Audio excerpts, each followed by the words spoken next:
Depuis une quinzaine d'années, le parcours de B45 et des Capitales est étroitement relié. Les deux organisations ont grandi ensemble et sont devenues des figures marquantes du baseball dans la région de Québec et même dans la province. Servant d'abord comme principal banc d'essai, le terrain du stade du Parc Victoria sert aujourd'hui de tremplin pour des produits qui voyagent ensuite partout dans le monde. Plusieurs joueurs ont découvert les bâtons en bouleau jaune de B45 pour la première fois à Québec et aujourd'hui, ils ne pourraient plus s'en passer. Au fil des ans, certains sont devenus de véritables ambassadeurs pour la marque. I remember the first time I heard about B45 was an old friend and teammate of mine, Roger Bernardino. He swung them back in the States like maybe 10 years ago, and he gave me one, so I tried it out. I didn't know a lot about B45. I swung it, it was pretty good bat. So then I came here 4 years ago, and it was all they swung. The whole organization was swinging B45. So I tried it out, and I never swung another bat after that. First time I heard about B45, I was probably in 10th grade.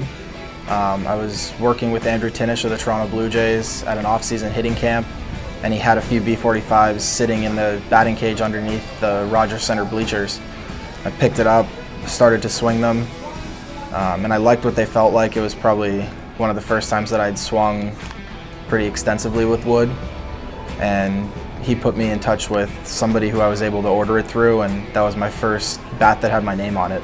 I think I might have used a different one before that, but it was the first one that I ever had like made for me with my name on it, length and weight that I picked and whatever. So it was my first kind of custom bat. La plupart des gens connaissent déjà ce produit. Il y a encore quelques joueurs qui n'ont jamais utilisé le produit B45. Cependant, ceux qui connaissent le produit à tout le moins, quand on leur mentionne qu'on s'élance avec du B45, c'est unanimement positif. Les joueurs ont tous apprécié. Ils me disent tous qu'ils ont apprécié l'expérience lorsqu'ils ont eu la chance d'utiliser du B45. Donc c'est définitivement positif pour nous. Pour plusieurs, le bouleau jaune demeure une essence méconnue lorsque vient le temps de parler de bâton de baseball. Plusieurs en connaissent l'existence, mais peu l'ont réellement utilisé. To be honest with you, I didn't know what to expect. I heard you use it and it gets harder and harder by time. I always used to swing maple or pro stock ash, and I liked it actually. Like I said, I haven't swung anything else after that, and it's just what I'm used to now. Le gros de toute l'histoire, c'est que c'était des bâtons qui étaient juste en freine. Puis dans les années 90, puis même, je dirais, début 2000, le monde ne parlait que de l'érable. Fait que si tu voulais présenter un bâton qui n'était pas en érable, il ne parlait pas. Parce que Barry Bonds a fait 73 circuits, on veut de l'érable, on veut de l'érable. Puis c'était vraiment le mot qui circulait dans ces années-là, même dans les mineurs, dans les majeurs, Ligue indépendante, tout le monde voulait de l'érable. Au début, ça a été plus difficile, comme je dis, quand je suis arrivé en 2004. J'en ai pas parlé à personne, j'ai laissé le monde essayer le bâton. Le monde pensait que c'était de l'érable. Finalement, je leur disais que c'était du bouleau jaune. Puis là, on dirait que le monde a commencé à s'intéresser plus à l'essence de bois. Un bâton, c'est pas juste un bâton, il y a comme une physique derrière ça. Il aura fallu plusieurs années à B45 avant d'implanter solidement le bouleau jaune dans le monde du baseball. Le succès obtenu avec les Capitales aura certainement aidé à accélérer le processus. I think the product sold itself. You know, it really did. You know, I'm a guy that I coach more through experience. You know, I don't like to tell a guy how to do things. I like to show them. And performances, I think, for me was very important. So the performance of B45, I think, really helped to sell itself.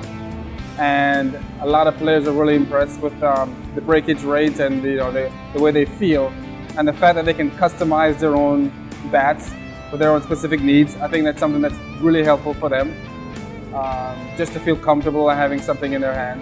I think you can do a lot with B45, especially with the Capitals being in Quebec City and being close by. I know that guys have always been sending in bats to have copied and sort of manipulated.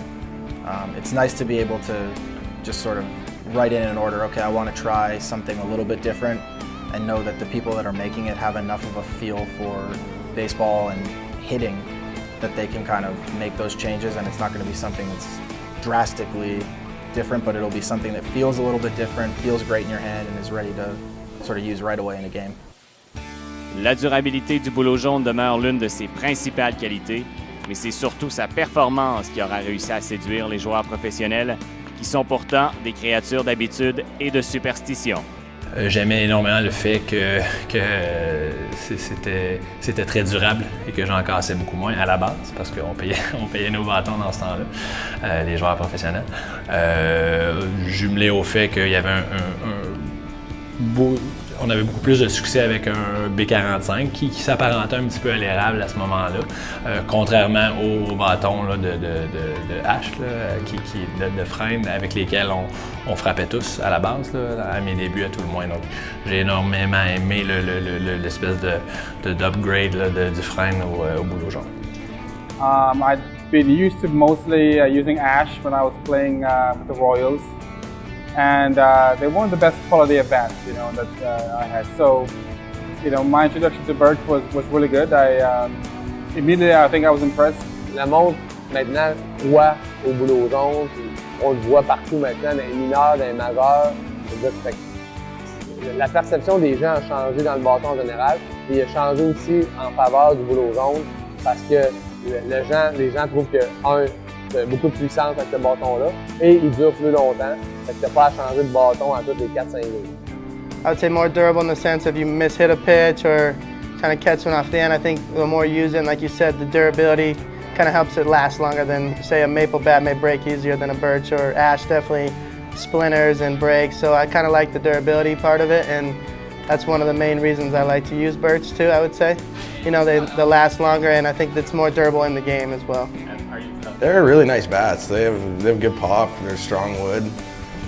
I like birch because it gets better. The more you use it, the better it gets, and the more compact it gets. And that's one important thing that you can use throughout a season. If you can keep the same bat and it's getting better and better, that's such a good thing. I think just the strength of the bat, I guess. I remember when I was playing in the Arizona League, just when I would sort of get like a pitch inside or whatever, the bat would break and the ball would go nowhere. But with the birch, the bat stays together and you can sometimes bloop a hit over the infield rather than just breaking your bat. Au fil des ans, les Capitals ont contribué grandement au développement des bâtons en boulot jaune. Leur proximité et leur ouverture auront permis à B45 d'obtenir une rétroaction quasi instantanée.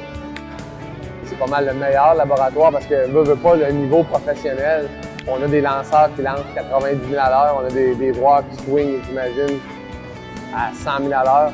Donc, c'est le plus proche du baseball majeur qu'on peut avoir. J'enlève rien aux autres ligues, mais quand on essaie un bâton à un joueur de 14 ans, la réponse peut être bonne, mais si on amène le bâton dans un niveau supérieur, il peut briser ou n'importe quoi. Donc, les Capitals, avec les joueurs qu'on avait, on a pu faire assez des bâtons, puis je veux dire, on peut faire le modèle exactement que le joueur voulait. Fait que là, les joueurs étaient contents qu'ils avaient leur propre modèle.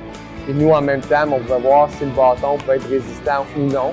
Qui sait ce que seraient devenus les bâtons B45 sans l'étroite collaboration entre l'entreprise et les Capitals? Une chose est sûre, les bâtons en boulot jaune en ont fait du chemin depuis les premiers exemplaires testés il y a de ça plus de 15 ans.